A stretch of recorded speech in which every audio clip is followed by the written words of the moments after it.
Hey guys, welcome to Knowledge Base. Today I'm going to show you how you can delete a video in the new YouTube Studio.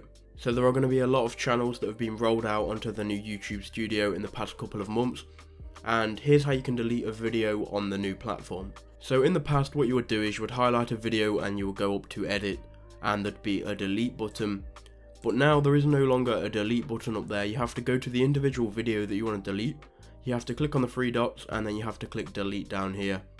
Tick the box and then click delete video. Now you may be thinking, well, how can I delete multiple videos at once? And this is the problem with YouTube Studio. You can't actually delete multiple videos at once, it just physically doesn't let you.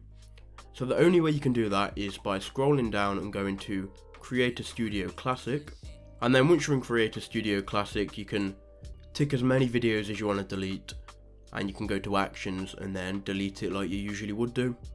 And that's the only way as of now you can delete videos in bulk. So thank you for watching, I hope this helped you out. I hope this helps you to delete videos on YouTube. Please subscribe for more tutorials. If it did help, please make sure you leave a like. Any comments, any questions, put them in the comment section below, and I'll see you in the next one.